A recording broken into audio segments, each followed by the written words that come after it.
Hey guys, happy Tuesday. Today's Tuesday, February 26th, 2019.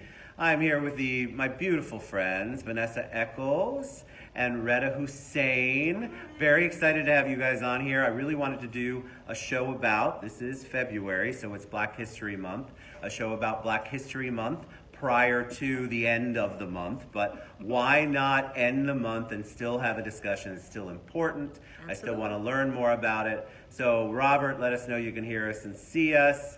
We want a heart, we want a thumbs up. Oh, Miss Vasquez is on. That's always important because what these ladies are going to talk about today I think is super important. So thanks for being on here. Thanks for scooting over from the station to the Ted Bogert show. Of course. I don't know how you do it. But welcome. It's close by, so it was... Oh, you can hear us from Italy. Hello, Alexa. What's going on? Nice. I'm jealous. Wow. I want to be in Italy. I mean, I want to be with you too, don't get me wrong. Sure. All right, so... You'd rather be in Italy, tell the truth. I'm going to tell you the truth. I'd rather be in Italy, but I love you both. So Black History Month. So I was saying a little earlier that Black History Month, it feels like we didn't have the celebrations that we normally have. I just feel like there wasn't, and maybe it's because the world is in such upheaval right now and there's so much going on that there was not enough time to focus on it. But I think a lot of people look at Black History Month and they go, okay, what does that mean? What does that even mean? Why did we even start it? So I would love some history from you guys, and then I want to talk about the importance of it. Why it's important for us to celebrate Black history. So, welcome. Well, thank you. I'm glad to have you. I mean, I think everybody knows who you two are, but you can still introduce yourself and tell them what you do. I'm Rhetta, and I work for the Black Press. Yes. And I'm Vanessa Echols, and I work at WFTV Channel 9. Is that what you do? Yes, I do. Very nice. So talk about Black History Month a little bit. We've been celebrating it for a while, but it's not been around forever. And I'm not asking you guys to quote the history, so don't feel like you're on the spot. But what's the importance of it? Why do you think it's important for us to really recognize that? And then what are we supposed to get out of it? I'd like to talk about those things. So I'll let one of you go. Well, I was just going to say that I think it's important because it is American history.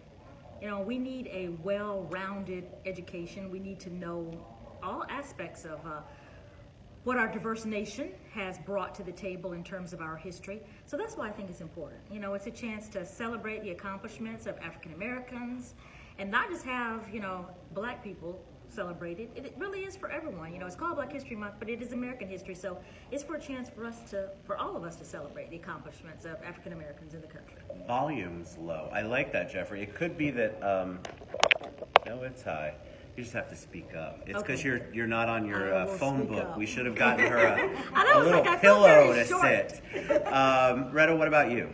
Oh, I agree with Vanessa 100%. I think a lot of the accomplishments and achievements of African American people have been kind of diluted in schools and textbooks and things like that. So to highlight that achievement, those achievements, I think Black History Month pretty much does a good job of doing that.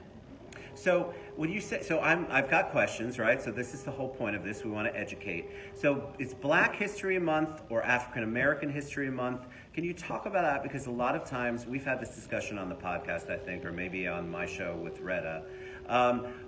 Is there a difference, and why do we identify one or the other? This is all about Black in general. This is any Black, correct? Mm-hmm. Right. And, you know, the Haitian community, you know, Jamaicans.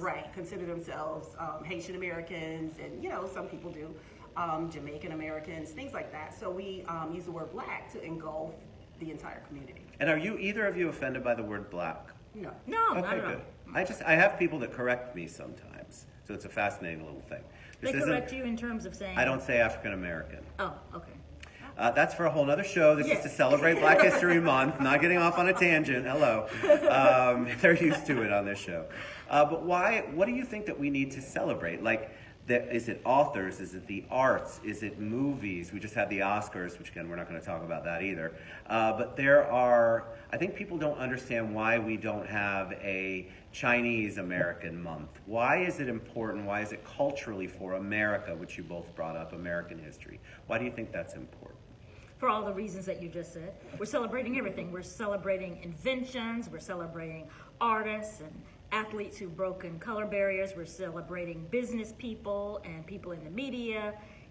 We're celebrating people who have made accomplishments to make America wonderful. Right. How about you?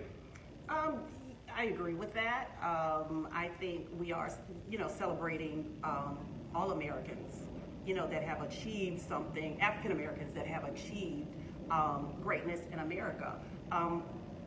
As to why there's no Chinese History Month or anything like that, I really couldn't answer that. No, I'm fascinated. I think people go, why Black History Month? I think that's a question. And until I went on the podcast, I couldn't have answered you. Vanessa's podcast, Colorblind, Rhetta and I were guests on that. That's how we struck up our friendship.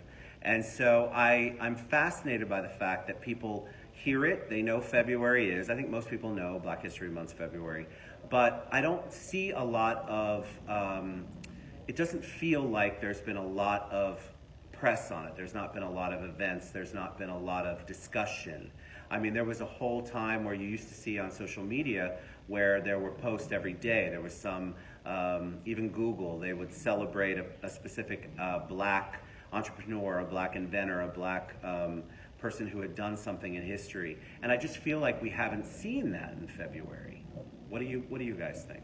Since you guys are being so nice, I'm just going to push the Well, no, first of all, I post something about it every day.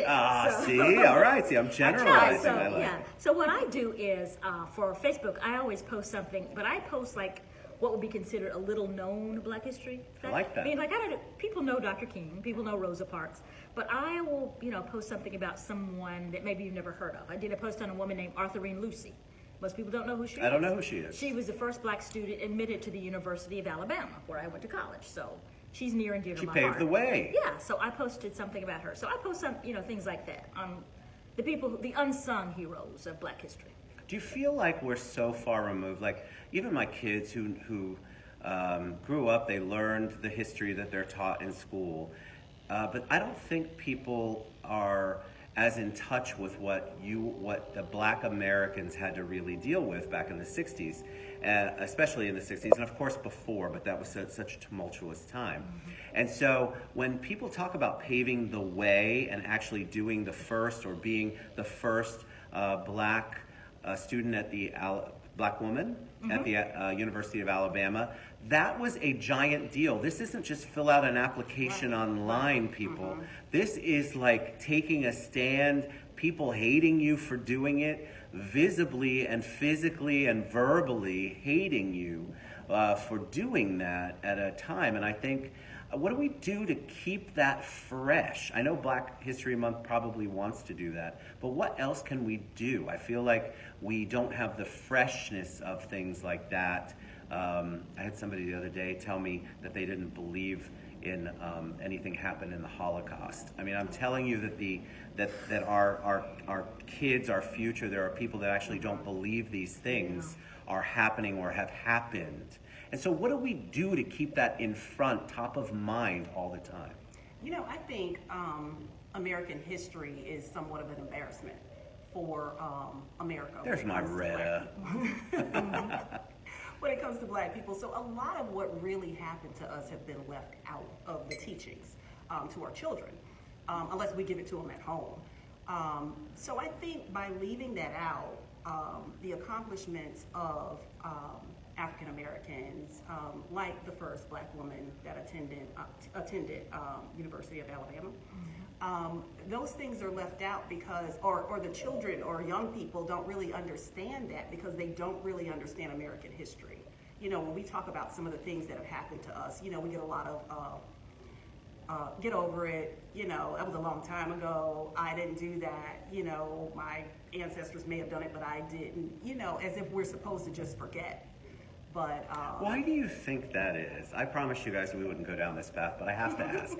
Why do you think that is? Why is it that is it because we're just so desensitized, or is it because we just weren't educated, like you're saying? We weren't educated properly on the real history, what really went down? Because, I mean, do I want to be held accountable for something that I didn't have anything personally to do with? Not necessarily, but that doesn't mean I can't appreciate what you're saying.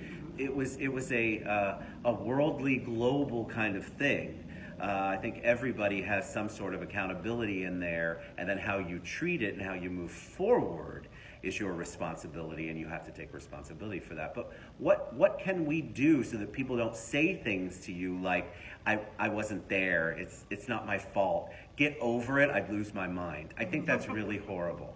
Prior to 1968, if you were not Caucasian, you could not be a realtor. That's right, Danny. And so think about that. That's only 50 years ago, people.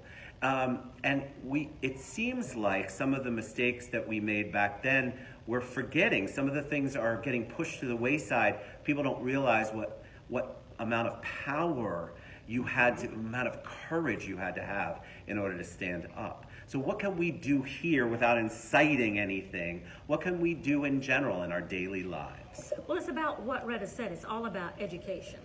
And so in American history, we haven't done a good job of showing the whole picture, because we don't, we like to sanitize things. And it's like, oh, let's not talk about that because that's difficult to talk about. Well, it may be difficult, but that's a part of our history. It's a part of who we are. We need to own it in terms of recognizing it, and then figuring out, okay, let's not let that happen again. Let's do better and be better. So that just starts with us individually educating ourselves. I agree. Rhetta? Again, Vanessa, I agree with you. I'll have to start with Rhetta next time. My bad. Yeah, I think it starts with education. We have we really, all of us should be talking the story of African Americans in America. We should really be telling our children that story. I like to tell my daughter the story of Malcolm X, and a lot of people that I know freak out when I say that, simply because I just don't think he was any more radical than the people who were radical against black people. And I know he's gone down in history with a bit of a negative perspective, view. Sure. Totally negative of him.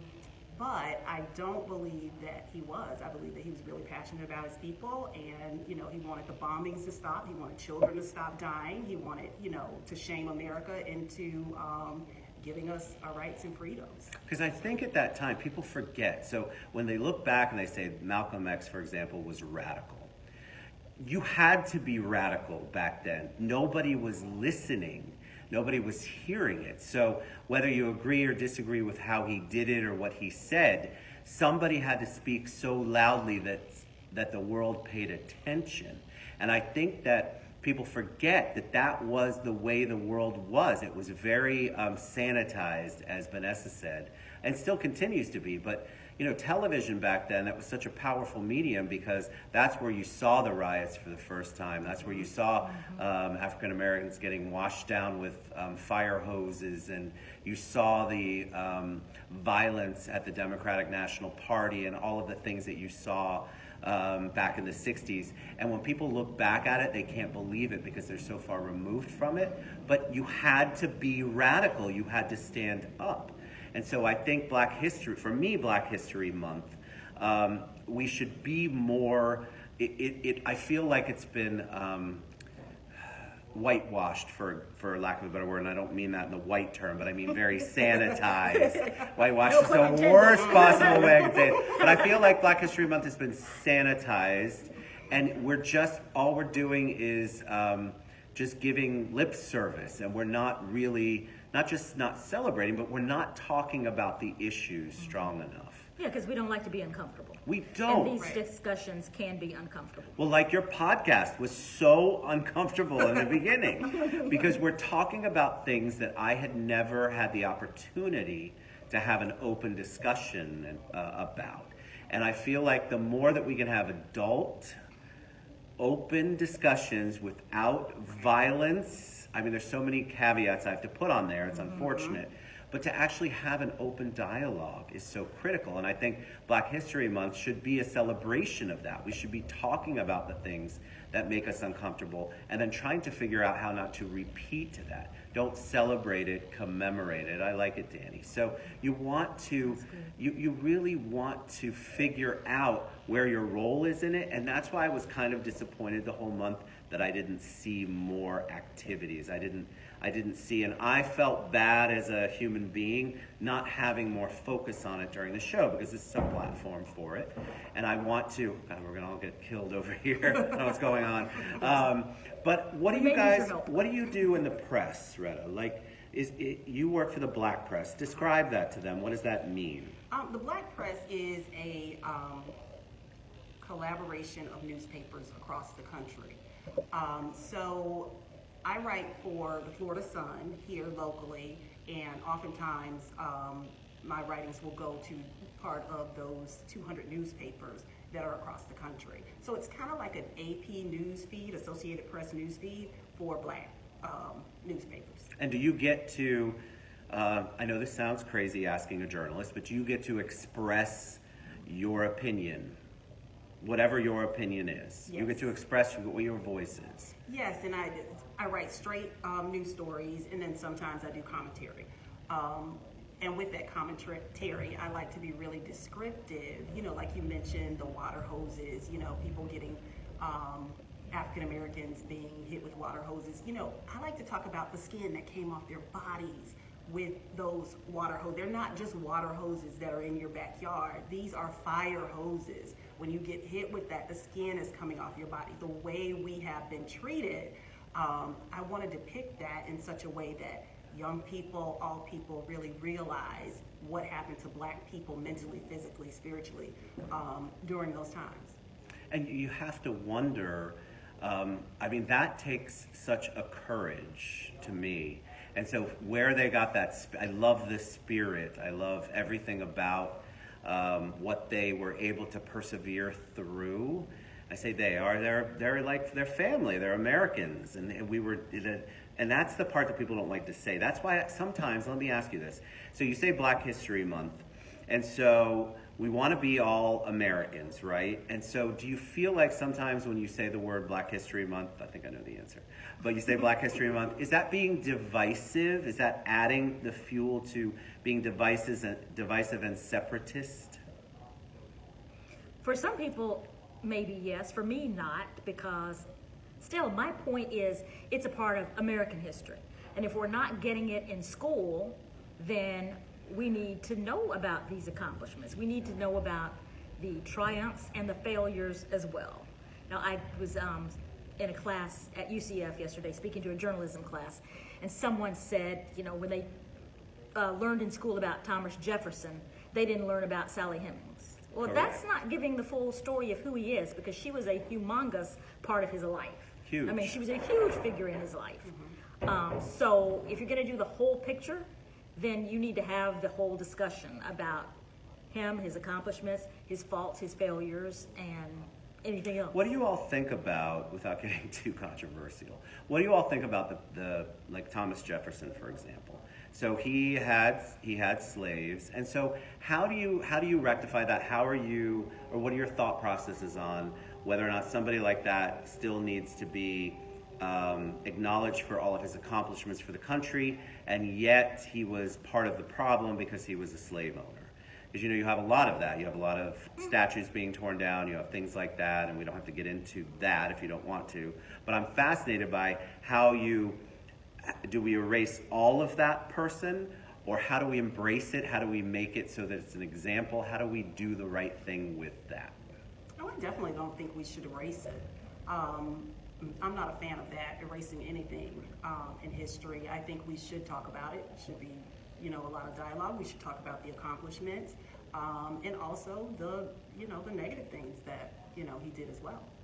I agree. And Danny said last year we commemorated the 50th anniversary of the Fair Housing Act. I mean, there's so many things that happened in the 60s.